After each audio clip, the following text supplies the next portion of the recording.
Vai varam secināt, ka Dāvis Bertāns savos 18 gados tomēr netika galā ar sevi pēc turnīra laikā? Nu, droši vien, kad viņš jau to pats arī apzinās, ka viņš bija cerējis parādīt labāku sniegumu. Tas ir skaidrs. Kā jau es te tagad ļoti bieži pieminu, tam visam ir gan subjektīvi, gan objektīvi apstākļi. Es domāju, ka Dāvim iesākās šis čempionāts neveiksmīgi tādā ziņā, ka pret Taivānas komandu viņi zināja, ka viņš ir līderis, un pret viņu, godīgi sakot, spēlēja ļoti ās. Ja no paša sākuma tiktu šie spēlētājs, ka pret viņu spēlēja asi sodīt, es domāju, nebūtu noticis tas, kas notika spēles vidū, kad viņš it kā iesita pretiniekam. Līdz ar to, kā jūs saka, viņš pakļuva zem šo tiesnešu nežēlības lupas, un tas vilkās visu čempionātu. To varēja just. Netika nosvilkta ļoti daudz sodi pret viņu. Viņš tika izsis no līdzsvaru. Otrā mačā viss aizgāja, it kā jau likās, ka būs viss kārtībā, bet pēc tam visu čempionātu laikā Dāvis daudz cīnījās ar sevīm, vairāk cīnījās ar sevīm varbūt nekā pretinieks. Skaidrs, ka potenciāls viņam ir milzīgs. Pie normāliem, komfortabliem apstākļiem, pareizi viņu izmantojot, viņš var sasniegt milzīgas lietas. Par šiem metieniem, par šo procentu, kas šajā čempionātā viņam nebija labs. Dāvis ir metējs, viņš ir snaiperis, tur nav ko noliegt, un viņam ir jāmet. Ja? Vienīgi varbūt šī treneru lieta ir laicīgi pamanīt to, vai viņam iet, vai viņam neiet, un kaut kura maiņām paraustīt, nomainīt, nomierināt viņu, dot pārliecību un atkal laist. Tas, ka viņam jāspēlē un jāmet, tas ir viennozīmīgi skaidrs. Pagājušā čempiona Dāvis bija simboliskajā pieciniekā, šoreiz tas neizdevās. Nākošais gads priekšā, vēl vīriešu izlases priekšā, cerams, viņam būs visas iespējas viņam savākt emocijas, savākt visus spēkus dūrē un pierādīt, ka varbūt kaut kāda, es pat negribētu teikt neveiksmi, šogad arī pat nebija neveiksmi. Vienkārši viņš nerealizēja savu potenciālu par 100%, es teikšu tā. Turnīra laikā, varēja redzēt un redzēja, ka viņš pārdzīvo un ka tiešām varbūt pat salūst kaut kādā brīdī. Nē, salūst Dāvis nesalūst. Viņš ir cīnītājs, viņš cīnījās arī mačā, kur pret es tagad ātrumā neatcerēšos pret Poliju vai pret Krieviju, ka viņš pirmā puslaikā palika uz nulēm un likās, ka kas notiekās. Otrā puslaikā viņš sev savāca, viņš gan sameta, gan savāca bumbas, gan pārķēra bumbas, gan atdeva piespēles. Viņš otrā puslaikā uztaisīja tādu statistiku, kad priekš sevis un priekš komandas, ko nevar izdarīt varbūt spēles laikā. Tā kā salūzis viņš nav.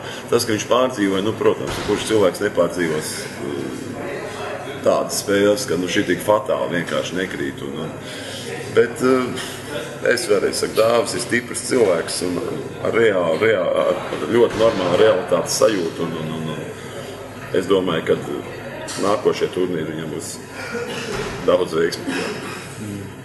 Kā Kaspars atcerēs tiek galā ar saviem pienākumiem? Es domāju, vairāk tieši kā saspēles vadītājs.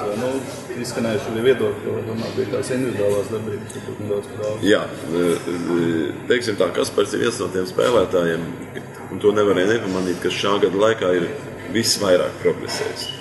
To jau varēja manīt jau gatavošanās ciklā, kaut gan ar visu salauzto pirkstu, kad dribla tehnika, piespēle, laukuma redzēšana, metiens, fiziskais spēks viņam ir nācis klāt, tiešām viņš šogad ļoti labi pastrādās. Runājot par šo aizraušanos, var būt zināmā mērā ar šīm individuālām darbībām. Protams, tur ir jāmeklē kaut kāda cēloņa, kāpēc tas notikās. Viens no tiem varbūt bija tas, ka Kaspars jūta, kad uzbrucēji savās pozīcijās varbūt netik labi tiek galā ar šiem pienākumiem. Viņš centās vairāk uzņemties uz sevi. Šī otrās saspēles vadītāja trūkums, kas mums pārsteidz vienu dienu pirms čempionāta, kad saslima Čoders ar angīnu. Tas arī uzlika zināmu iespaidu uz to, jo īsti nomainīt ar ko Kasparu nebija. Mums bija plāns tāds, kad ir Kaspars un ir Čoders, un ja gadījumā vienam vai otram kaut kas īslaicīgi notiek, tad tur iet Brēmers, jo ņemt 3 saspēles vadītājus uz vienu pozīciju, tas ir sev pierādījis, ka tas ir stipri par daudz un nav vajadzīgs. Es domāju, šajā brīdī Vecvagars, Čoders un Vītols. Tā kā šī Čodera saslimšana izsita to visu mūsu rotāciju un arī katru spēlētāju individuāli no tā, uz ko mēs bijām cerējuši. Jā, Kaspars varbūt netik produktīvi darbojās kā saspēles vadītājs. Tas metienu precizitāte arī vienā otrā mačā nebija varbūt tik augstā līmenī, kā vajadzētu. Bet katrā ziņā to, ko viņš izdarīja, kaut vai arī zināmā mērā aizraujoties ar šo individuālo darbu, tas ir neatsverams. Viņš bija principā pēc efektivitātes, laikam otrais, ja es pareizi atceros, ir 3. komandā. Tā efektivitāte jau tomēr pat par sevi kaut ko liecina. Tā kā, jā, būtu mums kaut kāds, teiksim, saspēles vadītājs, kas viņu varētu pilnasinīgi aizvietot. Es domāju, ka Kasparam, es uzskatu arī šī brīdī Kasparam šis čempionāts izdevies ļoti labi, cīnoties ar salauzto pirkstu, ko trešā spēlē viņam izsita tā, ka visa roka bija zila, kad viņš nevarēja rīt treniņā bumbu saņemt, kad iekšpusē šeit šis bija sapams, tāds kā tenisa bumbiņa. Jā, ka es jau biju pārliecināts, ka viss šis puisis vairāk nespēlēs. Viņam noteikti sadūruši špricis, viņš visu čempionātu nospēlēja špricēm. Jā, protams, ka cilvēkiem tagad ir ļoti viegli pārmest, kad viņš jau neiemet. Es vēlreiz saku, lai kāds paņem sev metienu rokai, piesien tādu nelielu tenisa bumbiņu, un tad pamēģina trāpīt bumbu grozi. Tas nav attaisnojums, es vienkārši saku par to, kāds Kasparam ir raksturs, jo es domāju, ka daudz spēlētāji, zinot, kādi ir raksturi šeit uz vietējiem basketbolam, daudz spēlētāji būtu pateikuši, nē, treneri, es šodien nespēlēšu. Kaspars nevienu brīdi tā neteica. Arī pēc tās traumas, kas viņam bija arēnā Rīga, viņam tā potīte tur izlecis no vietas. Ja viņš aizgāja ātri, noteipoja, kaut ko sašpricēja, viņš saka, es esmu gatavs ieplaukt. Ja pēc tādām spēlēm kaut ko vēl var pārmest, tad... Skaidrs par Jānu tīmu, laikam pēc fiziskajiem dotumiem vistuvāk šobrīd tādam veču basketbolam būtu, bet arī pirmā spēle par Taivānu, mazos taivānieši apspēlēja, ja tur izstumdīgi groza apakšā, bet pēc tam arī tomēr nebija īsti. Tā stabilitātes. Jā, Jānim ir galvenais tas, ka viņam, teiksim, trūkst šī varbūt lielo spēļu pieredzi. Ja? Daudz jau tas smējās, ka viņš ir LBL2 čempions, jaunatnes čempions un kas ne, ok, šie periodi arī jāiziet, Jānis tu izgājis, ļoti labi izgājis pasaules čempionātā.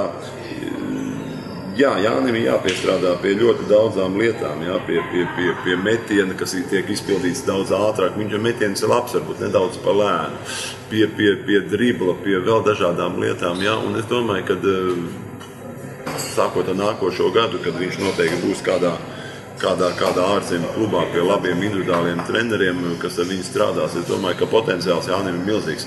Čempionāta laikā, jāsaka jau paldies kaut vai par pirmo spēli, ko viņš faktiski viens no retajiem, kas tur tiešām nokapājās uz zobiem, neskatoties uz šīm nenormālām pārestībām un izdarīja to, ko viņš pirmā mačā izdarīja.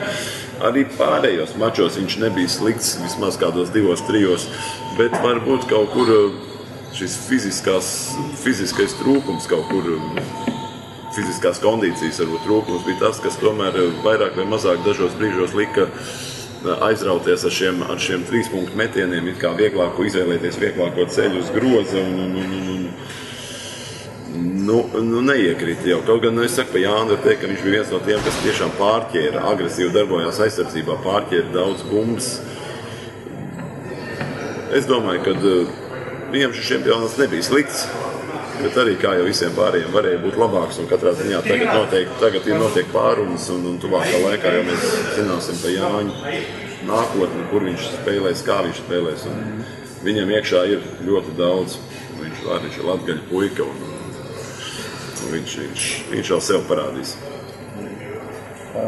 Paprovocējuši nedaudz Valdis Alters uzrakstīja, kad no šī sastāva reāli nākotnē lielai izlasē varētu darēt tikai 2 Bertāns un Vecgos. Kāds tavs viedoklis?